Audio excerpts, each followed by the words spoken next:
Every magic trick consists of 3 parts, or acts. The first part is called the pledge. The magician shows you something ordinary, a deck of cards, a bird, or a man. Deeper into Drake's lawsuit against UMG and explain to you some of the important things that I found from this lawsuit. Interesting points from Drake's lawsuit versus UMG is stated in paragraphs 51 through 53. In this portion of the lawsuit, Drake claims that Kendrick Lamar back in 2022 signed a short-term deal with UMG.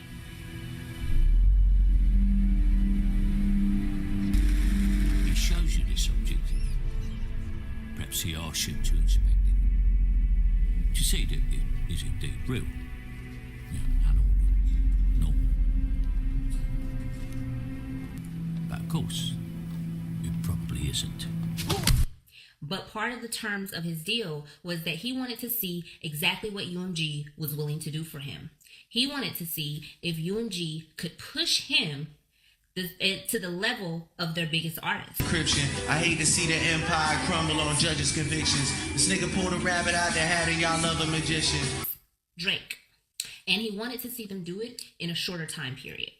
And if UMG successfully was able to push him to that same level, then he would agree to sign a longer term deal with UMG. Drake is alleging that UMG used this whole rap battle, this whole scheme, this whole plot in an effort to push Kendrick Lamar up higher, get him to sign that long term deal, and that they used their biggest artist, their biggest moneymaker, Drake, to do so. Part of the proof of that comes in paragraph 52, where Drake alleges that Kendrick Lamar did in fact sign a longer term deal in December of 2024.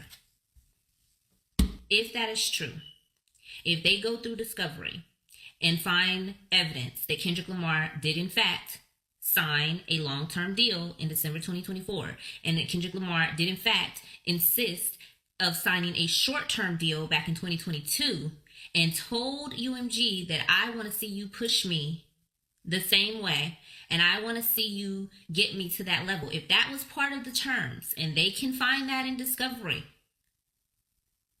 then that proves not only a motive, but also malice.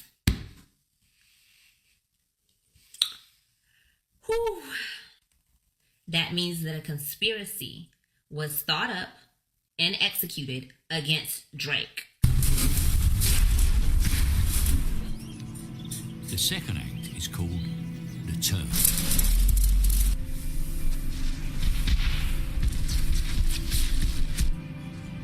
The magician takes the ordinary something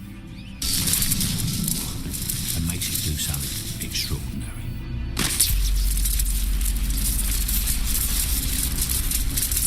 Now, you're looking for the secret, but you won't find it.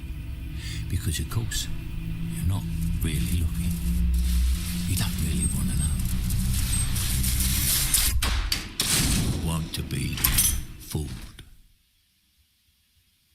But you wouldn't clap yet. Because making something disappear isn't enough. You have to bring it back. That's why every magic trick has a third act. The hardest part. The part we call the prestige. Let's talk Super Bowl 59. We've known this for months.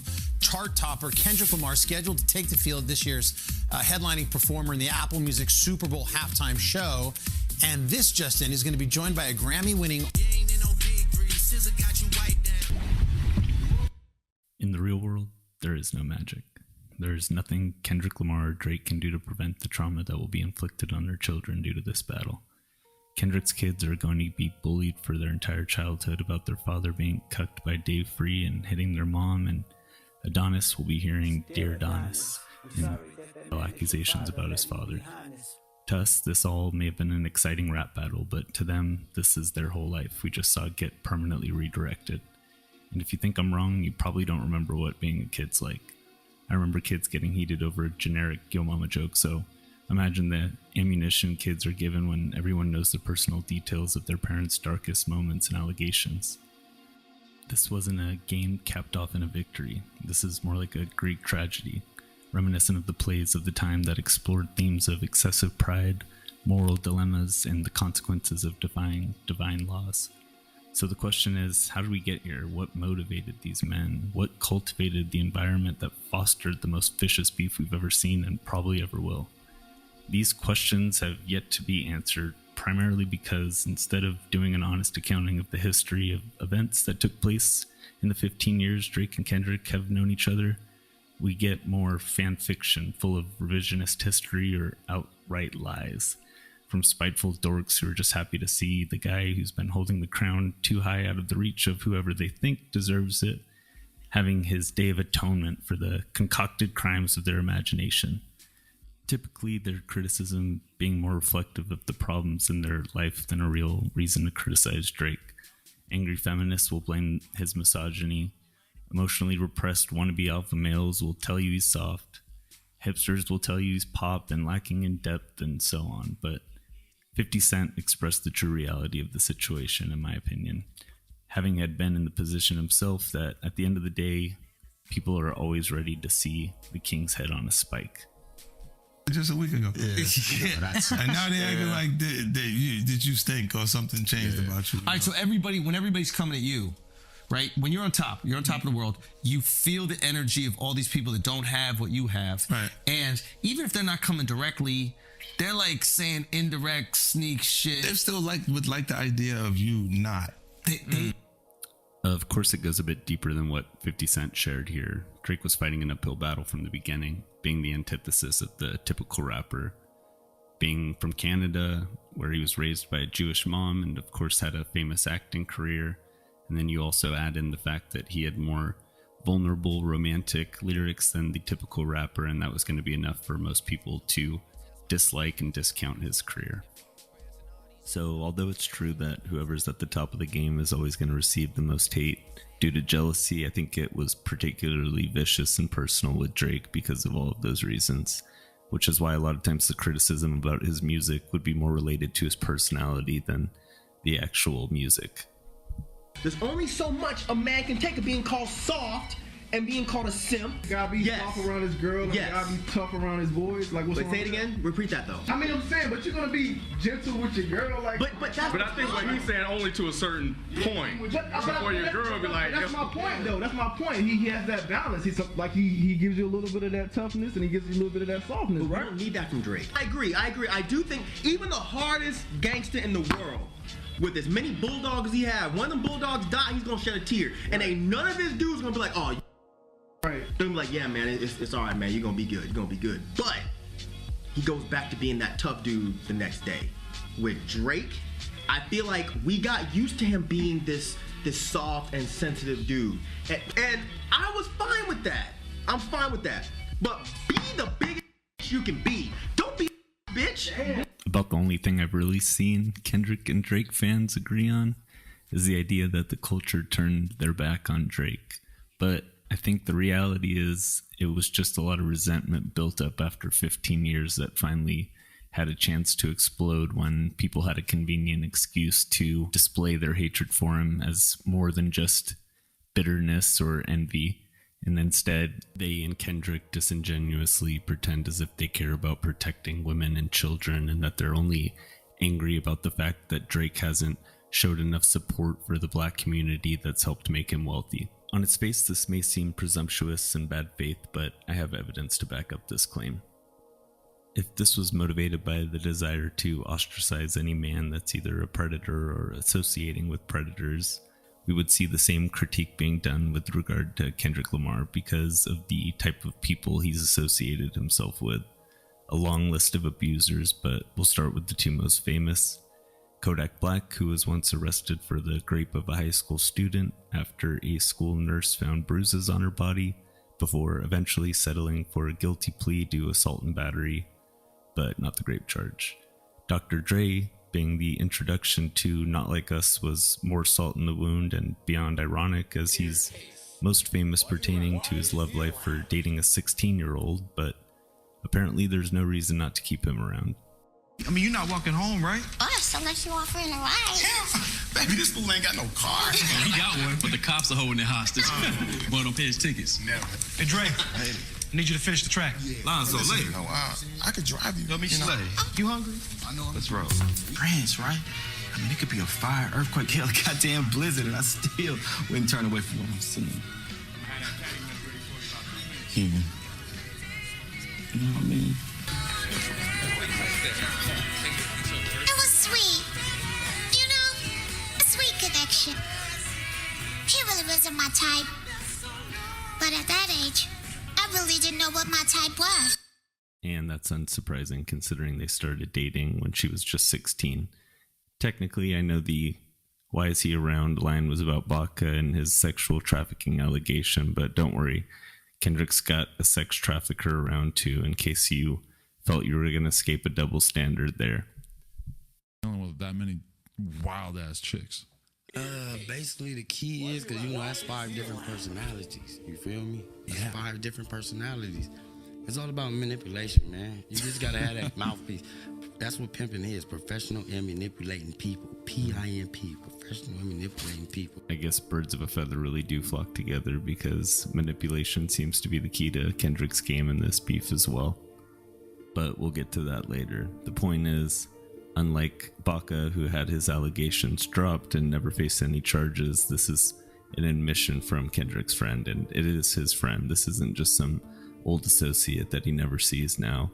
He was bragging on his podcast about being able to get them all tickets, and was even on stage with Kendrick during the final performance of Not Like Us and taking the picture with him after. The officials on the stage, man. Come on, man. Y'all know how to put it together, man. It's unity. Y'all just don't know, man.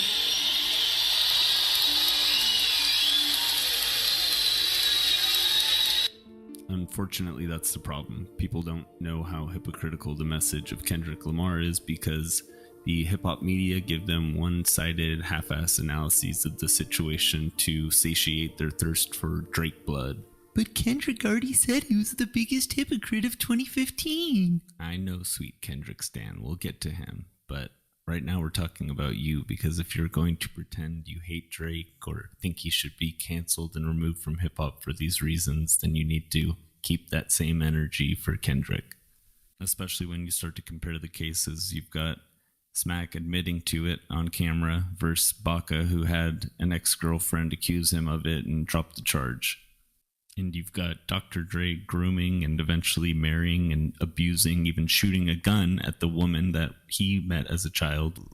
Now, you had mentioned there was some abuse that kind of happened between you and Dre? Yeah. How bad did it get? I had 5 black eyes. 5 black eyes? Yes. So you were getting punched in the face? And I was getting dragged on the floor, shot at, yeah. Shot at? Yeah. What led to the shooting? You know, we partied.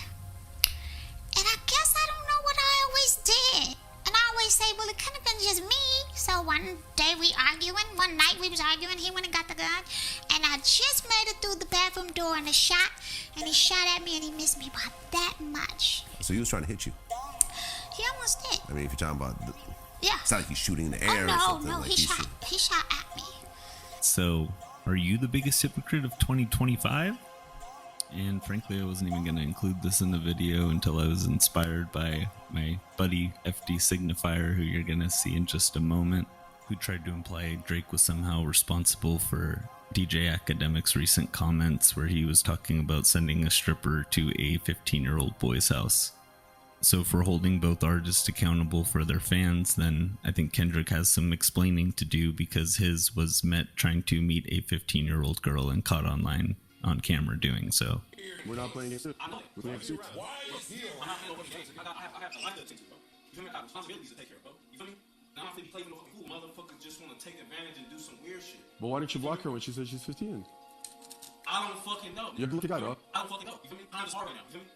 You know what I'm saying? I don't fucking know. That's why I fucked up at. I can own up to that. But when a nigga not gonna do plenty for fucking food and embarrass me all over social media and all over the fucking world, bro. You feel me? That's what a nigga not gonna fucking do. I wanna fuck you balls deep. Yeah, I said all that, nigga. I said all that. Everything that you said. It ain't no vulnerable moment.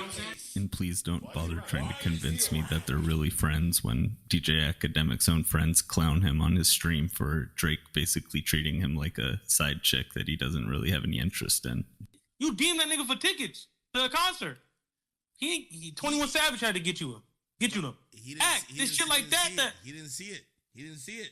He didn't see it. Now Act, he see everything else you said to him. Now all of a sudden he didn't see it. Act, he's treating you like you like how when a thoughts in a DM. Stop. Oh, I ain't trying to link her tonight. Keeping the book. That don't make him a fuck nigga, bro. Drake's just used Academic's big platform to promote messages and music when he's needed to, but they've never had a close personal relationship by any means. And remember all those gangs that Kendrick brought on stage for the pop out? Those nice friendly people? Oh my god. You don't say. They, you know what, trafficked children? Oh, well, Kendrick couldn't have known. He would never. Wait, but didn't he tell us he's the street smart one? Do you really think Kendrick isn't aware of what these gangs do growing up in Compton? It's a grift. So please, Kendrick Lamar and Stans, stop insulting our intelligence and pretending he or you care about children or women when he is literally promoting the people trafficking children, especially when there's a multi-million-dollar prostitution ring called the Compton Division in your backyard that's branding girls with the gang's tattoos. And this isn't Kendrick's first or last grift.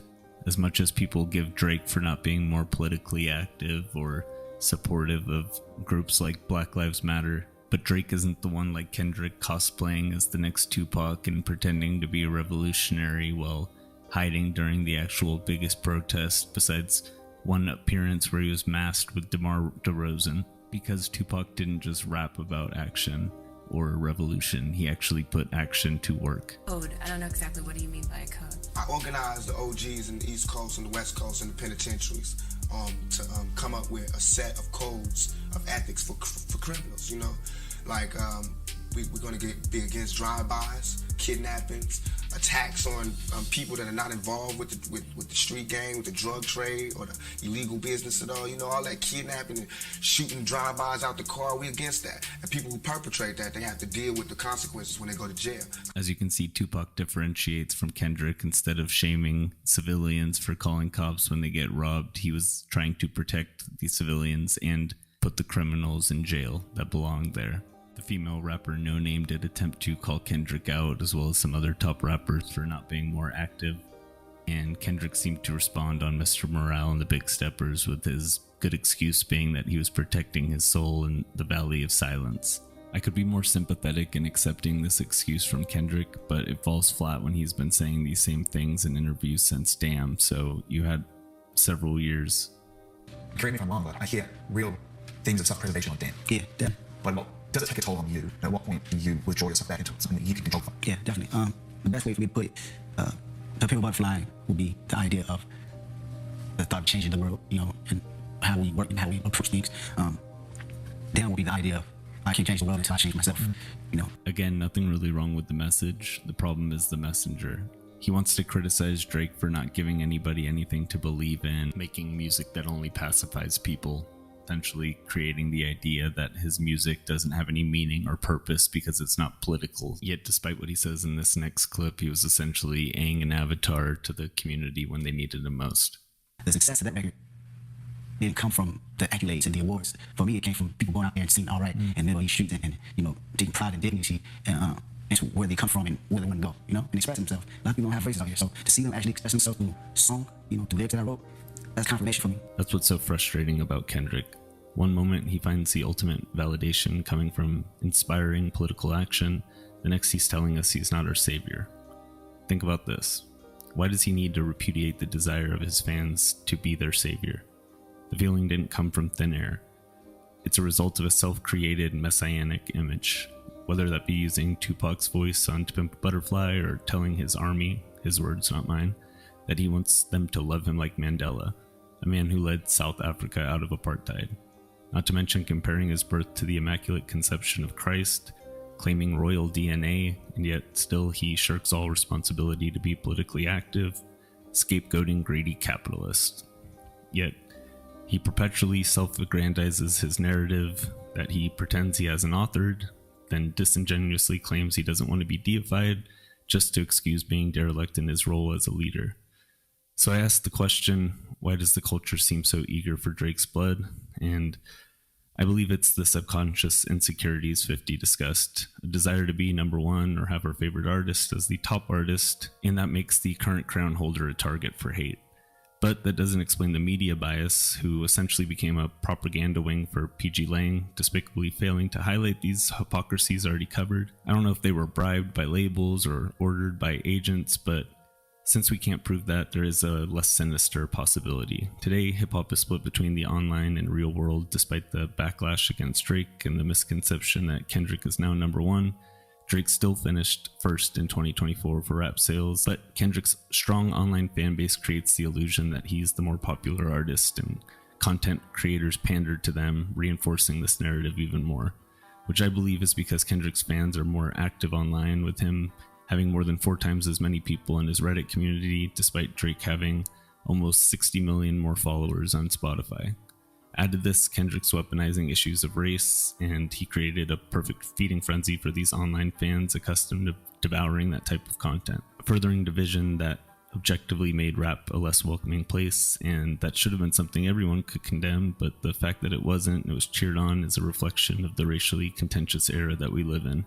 And Kendrick was just the perfect shameless guy to capitalize on it, despite songs like Fuck Your Ethnicity and Complexion, which had messages of unification. Luckily for him, his fans essentially served as the Secret Service, assuring the narrative was spread that this was just cultural and not racial, conveniently ignoring the dog whistle Kendrick frequently uses with terms like colonizer, which have become a derogatory term to insult white people. He reminds me of this character from The Fresh Prince of Bel-Air.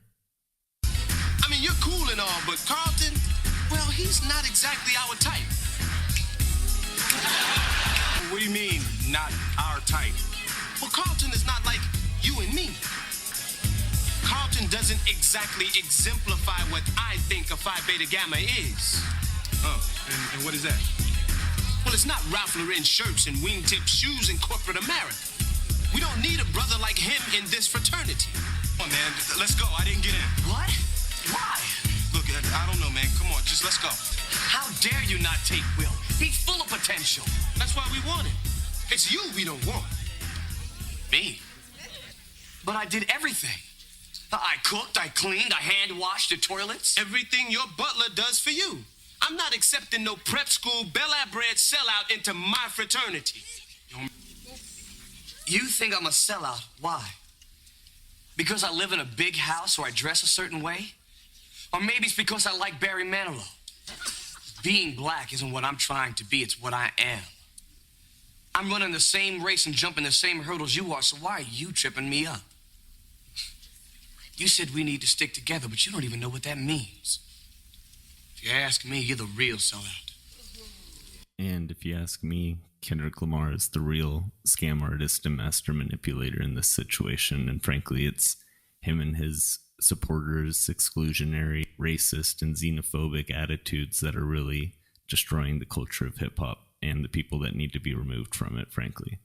Well, let me be a little bit more careful with my words. I don't mean just his supporters or listeners. There's obviously a lot of normal people that enjoy both artists and don't hold any of those views, but I'm talking specifically about the type of people that will tell you that Drake's other side is showing when he files a lawsuit against UMG. This cult that Kendrick has developed has come after other people involved with this beef as well. For example, Andrew Schultz got dragged into it after Kendrick Lamar made a veiled threat towards him and his friends when he told his listeners to slide on anybody that allows a white comedian to make jokes about black women. So Andrew Schultz got subliminally dissed by Kendrick Lamar's new album because Kendrick Lamar said that don't let any white comedians make jokes about black women. That's law. You ever had black girlfriends? Yeah. Have you ever had white girls? Yeah. Oh, wow. Okay. What's your favorite? We love them all. Yeah. That means white. Yo, who gets Translation. Kendrick fans, got him! Don't let no white comedian talk about no black woman that's law. You lose. This is what people believe that he went too far. Andrew Schultz did a joke saying that he would make love to Kendrick Lamar against his will. Basically, what he was doing when you watch the full clip, you watch the full podcast, he was trying to say that he would beat him in a fight. He's not scared. But the people took that as, hold up, you're saying that you're great, you'll assault a black man?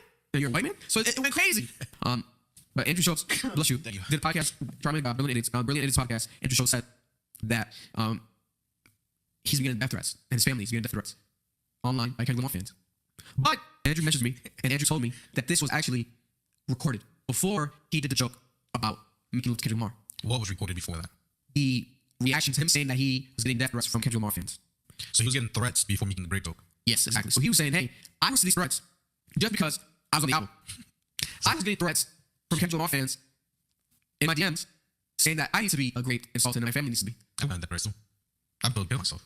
Yeah, remember we spoke about that too. Yeah. Some of the Kendrick fans have been posting shit like telling me they're gonna take out my family on my pictures of my child, my daughter. Right. This is the nature of the game. Yeah, social media is like, but he said that line. He said that line. His parents, his son, his fans, the majority of his fans don't know. His fans are just like hip hop, because he's a musician. But the most extreme ones on picture of my baby are going, you have to take we're gonna come for your whole family. And this is multiple. So also people make a good point, and I will highlight a point, right? Historically, as a black community, butt working, right? We look butt working.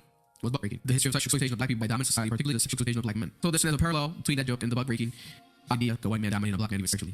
I wanted to show that last part to show sensitivity to the people that felt when Andrew Schultz made those comments that it had remnants of that, but he isn't lying about the fact that those recordings were done on the same day. Everybody, his security, they will kill me. They will destroy me. But just Kendrick, I would make love to him. And there's nothing he can do about it. So if you didn't notice, he's wearing the same outfit in both videos, so I think he's telling the truth when he says that he got the threats before he actually made the joke about graping Kendrick, and it's not as if he's the only one. The creators of that show also said it happened to them, and What's the Dirt, that's famous for his analysis on the beef, has also gotten them. And just for the record, he wasn't defending the joke, he was just stating that he believes Andrew received them because he has as well. Misstep. How do you feel about the Andrew Schultz Kendrick beef? Like what would you...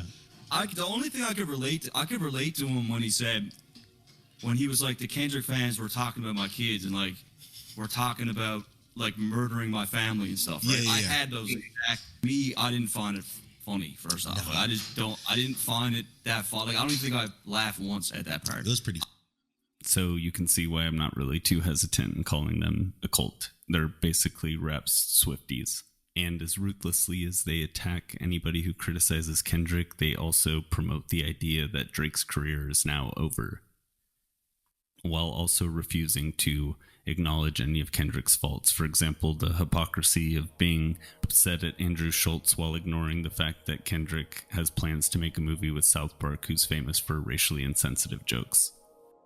Taking a dump today, ma'am? No, just need to pee. Alright, I just needs to check inside your asshole. Hey, how about you people speed it up in here? I'm about to crap my pants, and I demand access to the toilet right now! Alright, do you mind if I touch your balls, sir? What? Yes, I mind! Do you mind if I touch your fucking balls? Look, I realize anybody can be made to look like a hypocrite and guilty by association, but that's the game that Kendrick Lamar wanted to play. He decided to paint himself as the good father and pick apart the degeneracy of Drake and all of his associates. So I think we have to see if he's living a morally consistent life with the judgments he's making, especially with how excessively he sells this image of himself as the good guy. And we really can't use the Kendrick said he's not your savior excuse anymore when he's now rewriting the story of the devil on behalf of all humanity, which many people feel is sacrilegious. You don't have to take my word for it. We can just look at somebody whose word Kendrick respects, Lecrae. I hear the things that are dangerous for people, specifically the Reincarnated song. So as I'm listening to the song, someone's like, yo, he's retelling the story of Lucifer. And I'm like, oh, let me listen to it. Let me pay attention. Wait a minute. You're saying Lucifer embodied this first artist, then embodied the second artist, and then currently embodies you. And I'm like, whoa, my guy, whoa now, slow down. That's not only are we going too far, we're getting some biblical text wrong, meaning that he was the morning star that fell to the earth, and that's where he's saying he's getting his text from, the story of Lucifer from Isaiah 14, which a lot of people do use as the story of Lucifer. But we can't say that without a shadow of a doubt. It's a biblical text about the king of Babylon, and some people use it as a parallel, but also about him being a master musician. It's like that's Ezekiel 28, which is not really legit either, because tambourines, like, oh, he's made of instruments, but they actually got the Hebrew interpretation wrong. And so he was made of crystals and diamonds and different beautiful stones. not a tambourine. So we even got that part wrong. He's not like the master of music in hell. So that's another thing that I think we veered off from. And I'm like, sure, the best of us have done that. But what I think is dangerous is what it feels like to me is Kendrick is saying that there's some redemption for Satan. Like Satan is saying, but Father, look, I embodied Kendrick and did all these good things. Is there not hope for me? And it's like, no, you can't rewrite the scriptures. Like, you can't. Like, to rewrite the scriptures means that you're putting yourself in the place of God. You can't take what is authoritative and inspired and infallible and just make your own version of it. Like, that's when we just can't do that. We're going too far. And the reason we can't do this because that's just a liberty that takes us down different pathways of all kinds of heresies. To me, it's dangerous. Like, you don't want to say, oh, Satan has embodied me and he's trying. Like, even Satan deserves some redemption. He doesn't. He's the father of lies. Revelation says that his story's already written. He will end in the lake of fire. There's no salvation for him. We're talking about a creature that's so evil that the Savior of the world comes to save and redeem the entire world. And he tries to get him off mission and offers him to rule and to, it's like, come on, man. The point I'm making is his desires. He doesn't want the good favor of God. No, he's constantly prowling around trying to destroy folks. So I think it's dangerous to try to put him in that position. But I could be wrong, is him trying to reconcile the evil within us all, including himself, with like, well, yeah, maybe Satan does like interest and do bad things, and we've experienced that stuff, but there's hope, right? So let's rewrite our story. We don't have to be that. We can have a different. We don't have to just be evil, right? We can change, and it's like, yes, we can, but the power is not in rewriting the same story. The power is in embracing the story of Jesus. The power is in embracing not what we can do, but what He has done. Yeah, again, man, we've all been wrong, but there's a difference with being wrong about, I don't know, where two or more are gathered, and being wrong about a theology that says we can find redemption in changing a biblical narrative. We cannot. And I think that's when we get into dangerous territory. My 2 cents. Who am I? Just a man. If only Kendrick could show that same type of humility, but instead of living Christ-like, Kendrick just settles for dressing like him, even spending 15 times as much on a $3 million crown as the $200,000 he gave to the Compton School District after earning over $110 million on his last tour. Moments like these make it pretty frustrating when Kendrick will say things like Drake having Tupac's ring would make him turn in his grave because of the type of greed he shows, not only being something that Jesus wouldn't find admirable, but also Tupac. Before we all die, and then you say, oh, I made a mistake. We should have gave them some money. We really should have helped these folks. It's going to be too late. You know what I'm saying? And then that's when you got to pay your own karma. And that's when God make you punish. When God punishes you. Because I feel like, it's too much money here. I mean, nobody should be hitting lotto for $36 million and we got people starving in the streets. That is not idealistic. That's just real. That is just stupid. There's no way Michael Jackson should have, or whoever Jackson, should have $1,000,000 billion and then there's people starving. There's no way. There's no way that these people should own planes and their people don't have houses, apartments, shacks, drawers, pants. You see people that say, well, they earned it. Now you go out and you're earning it. If they earned it, then I think that that's good, and I think that they deserve it. But even if you earned it, you still owe. I want to be fair and acknowledge that some people do feel as if he was attempting to rewrite the devil's story in the aspect of the devil no longer having a hold over musicians and them pushing negative images and messages, but Lecrae wasn't the only one who felt this way, so he should probably be a little bit more careful with the messaging. Verse is where this takes a really dark turn. And I had a conversation with a couple friends about this. All the Christian hip hop rappers who love Kendrick. And I sent them the screenshot. I said, is Kendrick saying what it sounds like he's saying in this song? And unanimously, they all agreed. Whoa. Like, yeah, this dude is on one right now. Which, for the record, if we're all in agreement that he's on one, he's on a sick one, cool. Let's not pretend he's a Christian. Let's not pretend he is on our side just because he gave a shout out to Lecrae and D1. And this is not an attempt to diminish the quality of this. So we've talked about the hypocrisy in the hip hop community, as well as the hollowness of Kendrick's contrived defense of women and children shtick, considering the people he surrounds himself with. But before unpacking Kendrick's true motivations and the origins of this beef that most prominent figures have misunderstood, let's break down other misleading claims and tactics used to manipulate the audience who, contrary to Kendrick's view, are pretty ignorant, at least to the facts. Kendrick's narrative suggests that Drake poses a threat to groups he claims to protect, including innocent people like Ant, Serena Williams, DeMar DeRozan, and Pharrell, as well as the hip-hop culture, black women, and children. And if that level of pandering wasn't enough, he also clout chases off brands of well-known celebrities like Cat Williams, who has spoken out against harmful behaviors in the entertainment industry, and Tupac, who is so respected in hip-hop that evoking someone being a disappointment to him smears them as practically anti-black, while also pandering to the real hip-hop fans who already hate Drake.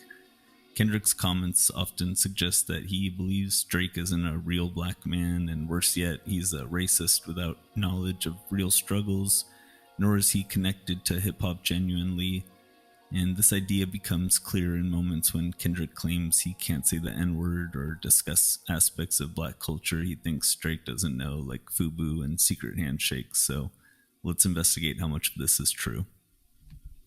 I try to empathize with you, cause I know that you ain't been through nothing. Crave entitlement, but wanna be like so bad that it's puzzling. No dominance. Let's recap moments when you didn't fit in. No secret handshakes with your friend. No culture cachet to binge. Just disrespecting your mother. Identities on the fence. Don't know which family will love you. The skin that you living in is compromised in personas.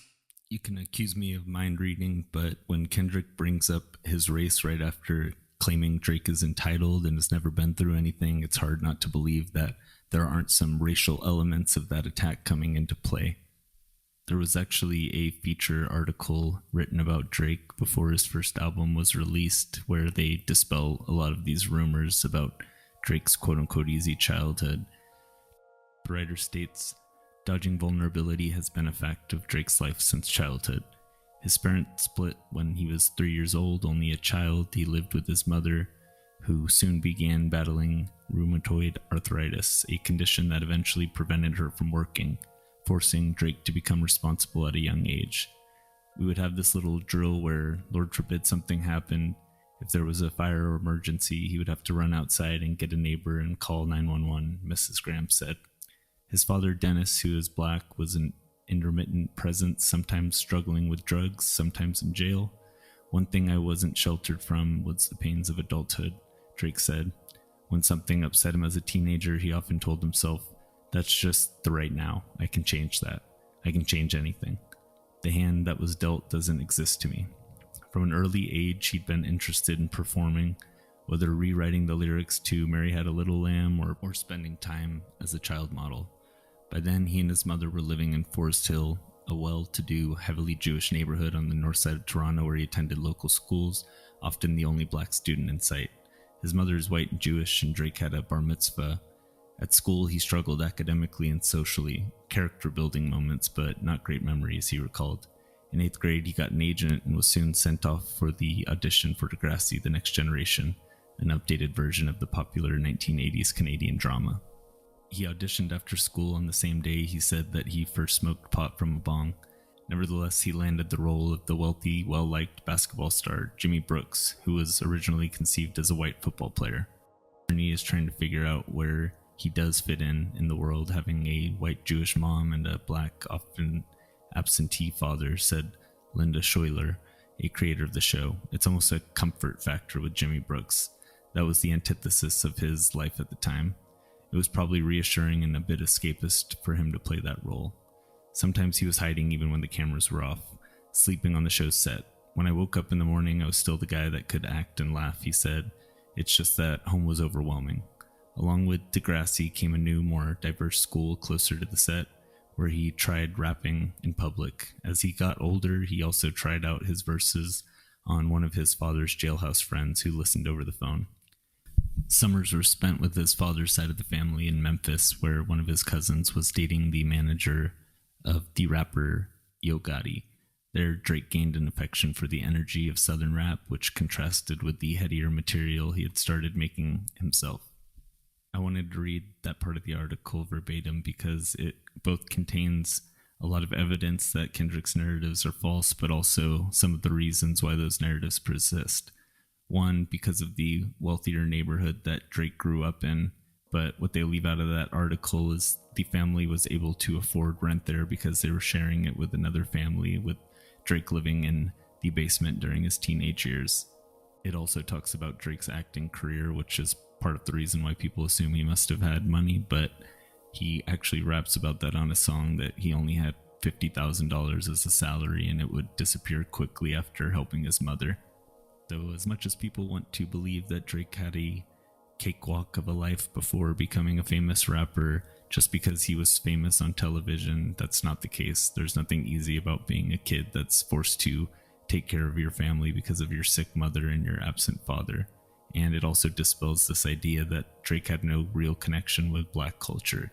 He was living in Memphis during the summers with his father, and his father's even told stories about how they would listen to rap on the car ride down from Canada. He'd have a little time to listen to his rap, and I would play Johnny Taylor, Bobby Blue Bland, B.B. King, Al Green, and he listened to it, and he got that soul and blues instilled in him. I exposed him to every aspect of life. I never hid anything from him, kept anything from him. I took him down through there and I showed him this side of life. I showed him that side of life. He's always been around music. My family is all about music. My uncle, Willie Mitchell, who was discovered Al Green. Oh, wow. From Royal Studios ever since 1957, 6 or 7 in Memphis, Tennessee. I took Drake down through there, and I took him with me, and I showed him. I used to let him shake tambourines with me on stage. I did a matinee on Sunday. Oh, wow. On Sundays in Toronto. That's crazy. And I take him with me every Sunday from 2 to 5. That instills something in a child. I don't know if you've seen this little kid, Baby Boy Drummer. Yeah, he's incredible. Phenomenal. Yeah. You take a child and you expose them to that at an early age, they're bound to make it. Yeah. So you knew. I knew. So we see Drake was not only taught music from a very, very young age, he was also raised by musicians. He loved music, he loved rap, he loved R&B. So what makes him a scam artist instead of a rap artist besides his mother being white?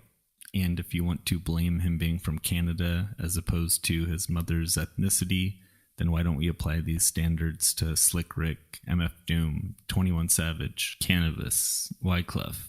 I'm aware that they moved to the United States at a younger age than Drake, but he was also spending his summers there from a young age, and even when he was in Canada, he was being raised by a black American man. And considering that was a musician as well, I think it's pretty hard to say his roots are more disconnected from hip-hop compared to these other names I listed. Some of Dennis's favorite memories are those summers on Appleville Street, right off Shelby Drive in this house. I can see him now. Wrestling out in the yard and wrestling in the den of the house with his cousins. After becoming a household name, there was a time when Drake finally told his dad, "Every time I go, I gotta take pictures with my family, everybody around, and I get sick of it." So finally, I told him, when he comes, you guys treat him like you did when you were playing in the yard together. Right. He tells people, I'm from Memphis. He'll tell you in a second.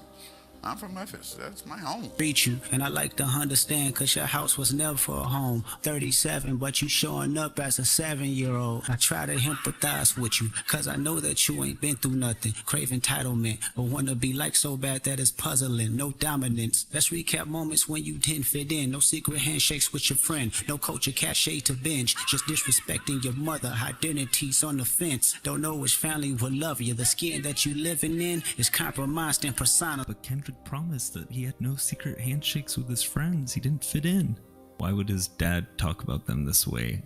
He didn't say treat him like he's normal. He said treat him like you used to. This guy was clearly around them.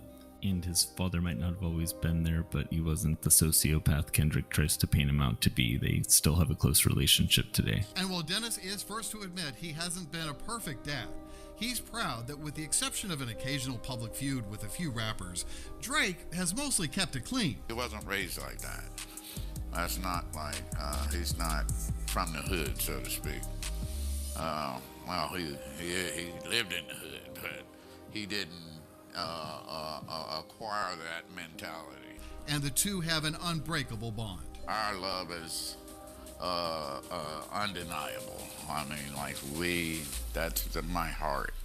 That's my heartbeat. The bond includes daily phone calls.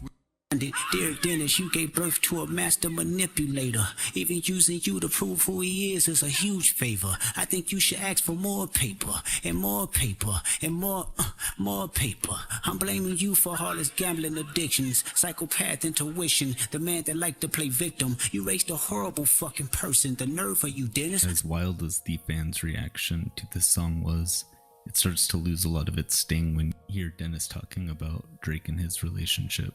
Unsurprisingly, Kendrick fans have taken after his racist attacks on Drake so openly that they don't even feel ashamed doing it. Because that's clearly where this line of attack is coming from, with the assumption Drake must have lived a easy life, when ironically the reality is that black children from two-parent households tend to do better than white children from single-parent households. The first time I fucked a white bitch, I was 16 at the Palisades, happy just to be out the hood with all the wealthy kids, credit cards and family plans. She drove her daddy's Benz. I found out that he was a sheriff. That was a win-win because he had locked up Uncle Perry. She paid her daddy's sins. Next time I fucked a white bitch was out in Copenhagen. Good kid, Mad City tour. I flourished on them stages. Whitney asked did I have a problem. I said I might be racist. Ancestors watching me fuck was like retaliation. I'm a killer. Please ignore your lying ears if it's starting to sound like Kendrick's racist. I promise it is just about culture, everybody. Culture. I mean, I might have some sympathy for the view that Kendrick was attacking Drake's race, like the stupid Drake stans all think, if there was any evidence, but these propagandists just make stuff up. They act as if Kendrick has promoted some racist cult, like they're completely unhinged. Oh, fuck. Someone called the crisis management team. Yeah, so Kendrick famously said on his album, Damn, I'm an Israelite, don't call me black no more. Which probably should have been a pretty big red flag, but for the record, in hopes of not disparaging anyone unnecessarily, not all black Israelites are considered racist hate groups by anti-racist organizations like the Southern Poverty Law Center and ADL.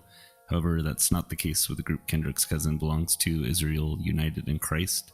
For the record, they claimed after Kendrick released Damn that he wasn't a member. However, they seemed to pray that he would join, and at least according to Kodak Black, he does consider himself a black Israelite as of the time of Mr. Morale being made.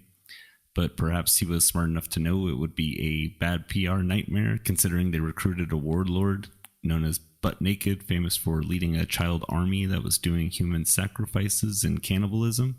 His Wikipedia quotes him saying, "Sometimes I would enter under the water where children were playing. I would dive under the water, grab one, carry him under, and break his neck. Sometimes I'd just slaughter them." And according to the Southern Poverty Law Center, these groups believe in an Armageddon-level event will occur soon where all the weakness in Babylon, aka the US, and this event will be the destruction of many, but will signal the salvation for them, of course. These groups are verbally aggressive and express extremely hateful views. They wait for the return of Jesus to usher a new era in which they will become kings on earth and enslave all white people and other nations that will either serve them or be punished in unimaginably horrific ways as retribution. For most of these groups, this retribution of unimaginable suffering will also take place for women of color who are adulterous or insubordinate to Israelite men. This includes LGBTQ individuals, and they often even attack progressive black Christian churches, accusing them of feminizing men and giving women too much power. They attack not only anyone who enters an interracial union, but all those who have mixed-race children, and heavily recommend that women who have children who have white or non-Israelite fathers must give those children up for adoption in order to see the truth, otherwise known as joining their group. Their justification for racial supremacy is primarily this quote from Matthew 15:24. "But he," meaning Jesus in this instance, "answered and said, I am not sent, but unto the lost sheep of the house of Israel." However, what they conveniently forget is Matthew 28, where Jesus says, "Go and make disciples of all nations, baptizing them in the name of the Father, and the Son, and the Holy Spirit. Teach them to obey everything I've commanded you," essentially making the entire movement antithetical to Christian doctrine. These grifters just pick and choose quotes from the Bible to recruit people to their cult under the guise of it being based on biblical text, but they are quite literally false prophets.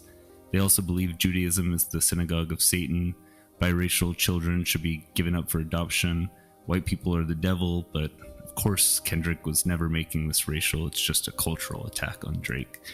Drake's the real racist. He was mean to Serena Williams' white husband and Megan Thee Stallion, you know? Come on, guys. Let's have some perspective here. He told our Lord and Savior, Kendrick, that he raps like he's trying to get the slaves freed. He's so out of touch. How did he not realize how racist that was? Always rapping like you about to get the slaves freed. You just acting like an activist. It's make believe. Don't even go at G. Rapping like you about to get the slaves freed. I ain't gonna lie. Kendrick sometimes he do be rapping like he's trying to free this slave. Kendrick seems to suddenly not understand what a simile is and tells the audience that Drake thinks they're all slaves, or he's just manipulating an audience to be triggered by imagined racism, because the reality is Drake was clowning him for his delusional sense of grandiosity. Unsurprisingly, his friend Schoolboy Q did the same in response to Andrew Schultz's joke, alluding to it being both racist and also claiming Andrew's whiteness was the reason for it. Nothing like fighting racism with racism, I guess. Schoolboy, what do you make of this Andrew Schultz guy? Have you thought much about this guy? He's whack? He's oh, he's white. Okay. Kendrick also tries to blame white people for his problems. When he tried to explain himself to a reporter for his attack on a white girl he brought on stage to rap along with him, who included the N-word when reciting the lyrics, he said he was upset because he feels like that's his word, and he deserves to have something to exclude white people from because they, I kid you not, excluded him from having good credit or being able to buy a house. And as someone who once worked in the mortgage industry, I promised the last thing you were incentivized to do would be to not give a rich black person a loan. But you have to have good credit regardless, and that is based on an algorithm where race does not play a factor. It's literally illegal for it to also play a factor in the loan approval, but when we do see companies break the law and racially discriminate, it's based on geographic locations where black neighborhoods may be excluded. But you're paid on a commission at the end of the day, so the last thing you want to do is reject a rich black guy for no reason. It's actually sad and unfortunate that Kendrick views it as a function of his race, but unfortunately he's part of the problem because he perpetuates these ideas and feeds into a culture where people feel as if they have no shot. But I can't show any sympathy or feel bad for Kendrick when he weaponized people feeling this way as a selfish means to attack Drake. It wasn't any noble defense of the culture, and Kendrick isn't some protector of women and children. It was just a tactic, and we know that because of the men he keeps around. What's the Dirt created a video analyzing the strategy in the battle, so let's recap and then I'll discuss the lies he told to utilize the strategy. By Kendrick was that he opted out of entertaining any of the allegations that Drake had against him. Kendrick decided not to even bother with addressing any of Drake's claims because he already saw the power in his strategy in painting Drake as a liar, and he knew damn well that dropping Meet the Grams 56 minutes after Family Matters would completely void Drake's claims anyways. The man set the whole thing up so he didn't even need to respond. In fact, what he did was Kendrick placed the ball right into Drake's court, making it so that Drake had to address Kendrick's allegations. Why do you think we got the Heart Part 6?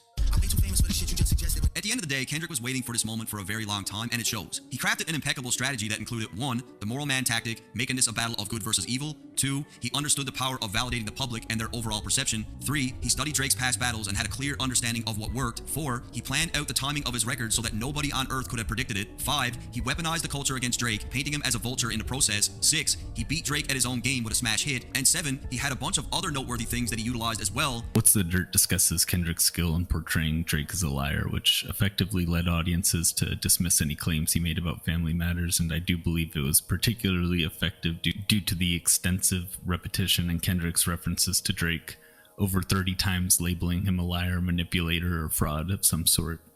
This use of repetition is well known in persuasion, but I personally became aware of it during the 2016 election when Scott Adams was correct in predicting a Trump victory that was highly unlikely at the time.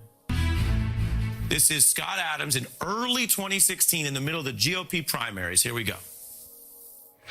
I've been predicting he's going to win in a landslide since last year. Not just the nomination, but the presidency. Yeah, I think it'll be one of the biggest margins of victory in history. And so I observed in Trump the highest level of persuasive talent I've ever seen. And what a lot of people thought was random behavior and childish talking and bad vocabulary and whatever else you heard about him, I recognized as technique. So in the beginning, people said, my God, he talks like a sixth grader who doesn't know words. But months later, as he was rising in the polls, you saw the experts start to consolidate around what I said in the beginning, which was, wait a minute, this talk is really effective. He keeps it simple because that's who he's talking to. And he repeats things because repeating makes a difference. So if I were to ask you, what are Trump's main things he believes, everybody could list it. What do any of the opponents think of? You're like, a Vanderbilt study was actually able to confirm the effectiveness of this repetition technique, as they found that people were more likely to believe anything that they heard twice as opposed to just once. And this is known as the illusory truth effect. Rewatching this, I started to wonder if Kendrick is a fan of Scott Adams or Persuasion, because he uses another technique that he mentions Trump utilizes very well. And focus on the things he wants. So it's not about facts, it's about focus and attention. He also seems to be a master of branding. We see this, he never ever says the word Hillary now without crooked before. Crooked Hillary, low energy, crazy, crooked. No, but there's something else to it. He's working on confirmation bias. When you see anything come out in the news that looks like maybe Hillary Clinton did something a little bit suspicious, you say, crooked Hillary. So he's setting these up so that you're reminded of them. It really comes. I'm trying to keep this under 2 hours, so I'm going to do a speed round with some of these lies. Others are going to be covered later, but just to run through it quickly. Kendrick falsely claimed Drake slept with Wayne's girlfriend while he was in jail. In reality, Drake informed Wayne it happened before Wayne met the woman, and Wayne documented this in his diary. Next, Kendrick claimed he lives a happy family life and loves peace, contradicted by lyrics in his last album confessing to finding his fiancée Whitney breaking down in the kitchen due to his infidelity before she eventually had to leave, and his newest album had God calling his claim to love peace a lie. And on Meet the Grams, in Kendrick's very not sus letter to Adonis, he tells him that Drake is ashamed of his mother, despite Drake having posted Happy Mother's Day on social media several years in a row, as well as her calling Drake a great dad. As for these last two, I've already covered the fact that Kendrick's assertion that Drake doesn't belong to the black culture is false, and we're going to get to number 5 in a little bit. But Kendrick definitely had no intentions of a friendly fade, as he suggests. And Kendrick shamelessly pretends to be a defender of women, despite he and his label boss making headlines for bullying Spotify into not removing XXXTentacion's music, despite him leaving his ex-girlfriend with 2 fractures in her left eye socket that would pierce into her optical nerve to the point she would lose the eye if she didn't have surgery, and he also held her captive and strangled her. He also threatened to kill her and eventually was found out for admitting to hitting her on tape. Then he claims Drake hates black women and objectifies them, despite admitting to objectifying so many bitches that he killed their confidence and texted so many women cheating on his black wife that his fingers hurt. He also admits to having sex with white women for revenge for his ancestors, yet calls Drake a freaky ass you-know-what. He pretends to dislike cancel culture before telling his fans to go slide on any black man who doesn't react to a joke from a white comedian the way he wants. He also pretends to be a reformed homophobe on Mr. Morale before immediately resorting to homophobic attacks on Drake and J. Cole, as well as calling Drake a beard. He also once asked his followers to love him like he was Nelson Mandela, but disappeared during the biggest black protest since the 1960s civil rights movement. To reiterate, he claims he's a Christian, despite Kodak Black saying he's a black Israelite, an ideology that is in discordance with Christianity. He also claims in his interview with SZA that he has regular conversations with God, but decides to advise Adonis, a little boy, to kill people if they pee on him. He rejects the savior title on Mr. Morale, affirming that he is not Christ and has just as much trouble turning his cheek, but proceeds to rewrite the Bible on behalf of God and GNX, as well as comparing his birth to Christ's Immaculate Conception. Claims to love to see Drake's success, but also be his biggest hater, and also wants to have a friendly battle, but also thinks he's a predator that deserves to die, so most shamelessly, he feigns concern over his family's safety because of Drake's desire to put money in the street for dirt on him, Although Drake did this in the Pusha T beef, and considering Kendrick's a huge fan of rap and friends with Pusha T, it seems pretty odd he wouldn't have foreseen that coming and still decided to enter the beef anyway. To illustrate my point, let's examine FD Signifier, a prominent content creator tied to this beef and known for his viral video on the subject titled "I'm What the Culture Feelin'." FD Signifier embodies the typical Drake hater and Kendrick fan, a progressive artsy activist who views anyone with a different viewpoint or taste in rap music or life in general as problematic, sexist, racist, or worse. If that seems like an unfair characterization, I'll let him demonstrate it himself.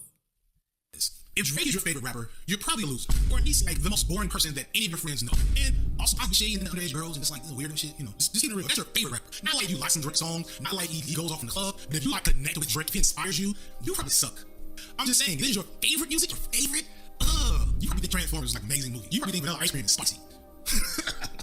This is even just a racial thing. Like that's Drake's white fans and his black fans, his male fans and his female fans, and everyone in between. I'm sorry, Drake is vapid. You can like Drake, but to love Drake is to hate goodness.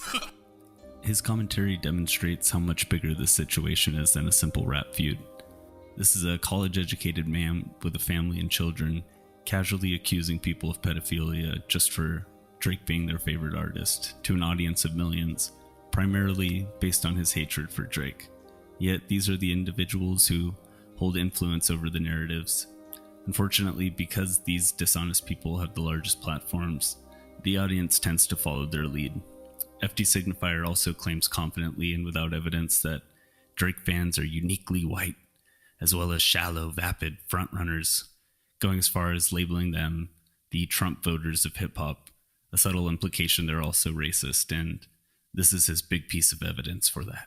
The black women who once championed and insulated Drake from the purest hip-hop fans were now being thrown to the wayside for obnoxious white super fans who tangle in Drake's every word and live vicariously through him. Drake fans are the types of fans that want to attach themselves to whoever is on top. They're like the type of people that are Cowboys fans, but they live in like Boston. They relish the fact that Drake has no shame or accountability to hip-hop culture or women or anyone. Drake fans are basically the Trump voters of hip-hop. And like if you go to Drake's Reddit page, that's not that wild of a statement. And this isn't explicitly just the whiteness of his fans, although that is a big part of it. Black people are only 13% of the population. It's just mathematically impossible to be a rap megastar and not have a huge white following.